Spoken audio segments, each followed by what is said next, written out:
So guys welcome back to my YouTube channel. Last video थी आपके electric motor. अगर आपने वो अभी तक नहीं देखी है तो वीडियो आप देख लीजिए, बहुत ज़्यादा हेल्पफुल वीडियो है।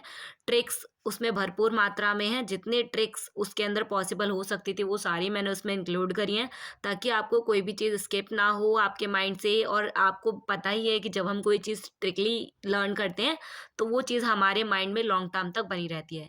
तो चलिए, आज का जो टॉपिक है वो है इलेक्ट्रिक जनरेटर। इलेक्ट्रिक जनरेटर, जैसे मैंने आपको उसके अंदर ट्रिक बताई थी, इलेक्ट्रिक मोटर, जिससे कि ये ट्रिक बनी थी इलेक्ट्रिकल टू मैकेनिकल एनर्जी। अब यहाँ पर इलेक्ट्रिक जनरेटर में उसका अपोजिट है, यानी ये मैकेनिकल एनर्जी से इलेक्ट्रिकल एनर्जी में कन्वर्ट करता है। ये जनरेट करता है, बनाता है क्या, इलेक्ट्रिसिटी। ठीक है। अगर मैं बात करूँ इसका प्रिंसिपल क्या है, तो इसका प्रिंसिपल, ये एक साइंटिस्ट है फैराडे, जिन्होंने मैग्नेटिक फील्ड के बीच में किसी वायर को रखा और ऐसे हिलाया। तो हिलाने पे क्या हुआ, उन्हें फील हुआ थोड़ा सा करंट, जो कि बहुत ना के बराबर था। फिर उन्होंने यही चीज़ एक्सपीरियंस करी, थोड़े बड़े यानी कॉइल उन्होंने बना दी, बड़ी तार का यूज़ करा उन्होंने। फिर उन्होंने गैल्वेनोमीटर का यूज़ करा। अब गैल्वेनोमीटर उन्होंने क्यों यूज़ करा, क्योंकि आपको पता है एमीटर, एमीटर क्या होता है, जो करंट को मेजर करता है, और गैल्वेनोमीटर क्या होता है, जो करंट को मेजर करता है। अब दोनों में फर्क क्या हो गया, एमीटर नॉर्मल करंट को मेजर करता है, पर गैल्वेनोमीटर बहुत थोड़े करंट को भी मेजर कर लेता है। ठीक है। गैल्वेनोमीटर की निडल डिफ्लेक्शन दे देती है कि इसमें करंट है। तो इसी वजह से वहां पे जब गैल्वेनोमीटर का यूज करा गया तो पता चला कि वहां पर करंट था।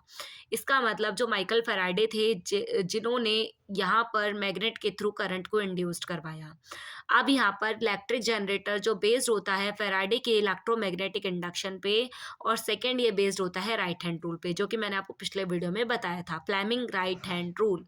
अब आगे चलो, ये देखिए, ये मैग्नेटिक पोल है जिसके बीच में ये मैग्नेट ये जो कॉइल है वो रखा हुआ है। इस कॉइल को हम आर्मेचर कॉइल भी कहते हैं। ये कॉइल कैसे बनाया जाता है, अगर आपने लास्ट वीडियो देखा है तो आपको बहुत अच्छे से पता होगा कि कैसे हम इसको बनाते हैं। आगे चलिए, देखिए यहाँ पर ये जो एंड है, मैंने इसको अलग कलर से हाईलाइट करा है ताकि आपको कोई प्रॉब्लम ना हो इसको बनाने में। तो ये जो कॉइल है, हमने इसके एक एंड को रखा है और इसको एक एंड से इससे कनेक्ट करा है। यहाँ पर ये है हमारी slip ring, sorry, split ring का यूज हम इलेक्ट्रिक मोटर में करते हैं, जनरेटर में हम स्लिप रिंग का यूज करते हैं। तो ये जो स्लिप रिंग है R1 R2, और ये कनेक्टेड है ब्रशेस से। ये ब्रशेस V1 V2, अब ये ब्रशेस बने होते हैं कार्बन के साथ, कार्बन से बने हुए होते हैं। देन इसके बाद हमने गैल्वेनोमीटर को कनेक्ट करा है ताकि ये करंट को मेजर कर सके। आगे चलते हैं। जो यहाँ पर मैग्नेटिक फील्ड की डायरेक्शन है वो नॉर्थ टू साउथ है। इसकी ट्रिक भी मैंने आपको पिछले वीडियो में बताई हुई है, तो आप उसे ज़रूर देख लेना पहले। अब इसके बाद मैं बात करती हूँ इसमें करंट कैसे पता चलेगा। तो A टू B जो आर्म है उस पर करंट कैसे पता चलेगा, हमें लेफ्ट हैंड रूल का यूज़ करना है। तो ये मेरा सॉरी राइट हैंड है, क्योंकि जनरेटर में R 2 टाइम्स आ रहे थे, इसलिए हम राइट हैंड का यूज़ करते हैं यहाँ पर। तो इसके बाद देखिए क्या है कि, तो जो यहाँ पर जैसे मैं राइट हैंड रूल का यूज़ कर रही हूँ, क्योंकि इसमें राइट हैंड रूल पे ही बेस्ड होता है हमारा इलेक्ट्रिक जनरेटर। तो देखो, ये मेरा राइट हैंड है, आपको इसको ऐसे देखो, इस वाली साइड को हम सबसे पहले लेंगे, यहाँ से ही मेजर करना स्टार्ट करेंगे। तो फर्स्ट ऑफ ऑल आपको देखना है कि जो ये डायरेक्शन है ये करंट की है। ठीक है। करंट की डायरेक्शन ऊपर है, मैग्नेटिक फील्ड की डायरेक्शन इधर है, तो फोर्स किधर लगेगा, सोचो। ये मेरा राइट हैंड है, ये करंट की डायरेक्शन ऊपर, क्योंकि फिंगर करंट को रिप्रेजेंट करती है, ये फिंगर मैग्नेटिक फील्ड को, तो मैग्नेटिक फील्ड की डायरेक्शन ये है। फोर्स कहाँ लग रहा है, ऊपर लग रहा है। फोर्स किधर है, वो अपवर्ड डायरेक्शन में है। अगर मैं इस वाली साइड पे चेक करूँ, तो अगर मैग्नेटिक फील्ड की डायरेक्शन इधर है, करंट नीचे है, तो फोर्स नीचे है, यानी डाउनवर्ड। तो ऐसे करके कुछ यहाँ पे फोर्स लग रहा होगा, यानी जो ए बी एंड है वहां पर ऊपर के साइड फोर्स, और जो DC एंड है वहां पर डाउनवर्ड फोर्स। तो इस तरीके से यहाँ पर रोटेशन देखने को मिल रहा होगा। और ये जो रोटेशन है उसको हम कहते हैं क्लॉकवाइज डायरेक्शन। ठीक है। क्या कहते हैं, क्लॉकवाइज। जब घड़ी की दिशा में हो तो क्लॉकवाइज, और वॉच के अपोजिट हो जाए तो क्या कहेंगे, एंटी क्लॉकवाइज।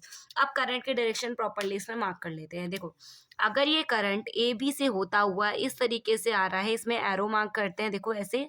देन ये करंट देखो, ये पर्पल वाले में जाएगा, तो यानी करंट इधर होगा, देन उसके बाद मूव करता हुआ आएगा इधर, और देन इस तरीके से निकलता हुआ, इस तरीके से करंट था। अगर आपको ये कॉन्सेप्ट क्लियर नहीं हुआ, इसको एक बार दोबारा से रिपीट करके आप देख लो।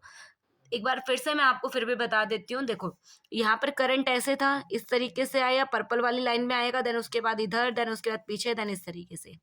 वैसा ही जब हाफ रोटेशन कंप्लीट हो जाएगा तो क्या होगा, ये जो पर्पल वाली साइड है वो इधर आ जाएगी, और ऑरेंज वाली साइड जो है वो उधर चली जाएगी। देखो, इस तरीके का कुछ इंटरफेस होगा। तो ये जो पर्पल वाली साइड है, देखो करंट की डायरेक्शन तो सेम ही रहेगी कॉइल के अंदर। अब ये नीचे क्या होगा, देखो, ये जो करंट है वो इस तरीके से आ रहा है, यानी ऑरेंज वाली साइड से टच होता हुआ इधर, देन इसके बाद इधर से टच होता हुआ इधर पर्पल वाली साइड पे चले जाएगा, ऐसी है कुछ। इन दोनों को अगर मैं आपका कंपैरिजन करवाऊँ, इन दोनों के अंदर आप करंट के डायरेक्शन को देखो। इन दोनों के अंदर करंट के डायरेक्शन देखो, इसमें करंट के डायरेक्शन और इसमें करंट के डायरेक्शन, दोनों करंट के डायरेक्शन अपोजिट है। और जब इसमें करंट के डायरेक्शन अपोजिट है तो आपको जो है पता लगा लेना है, जब करंट में चेंजमेंट देखने को मिलते हैं, फ्लक्चुएशन होता है, इसका मतलब वो कौन सा करंट है, एसी। इसका मतलब ये जो हमने इलेक्ट्रिक जनरेटर अभी पढ़ा है, ये कौन सा वाला जनरेटर है, ये हमारा एसी जनरेटर है।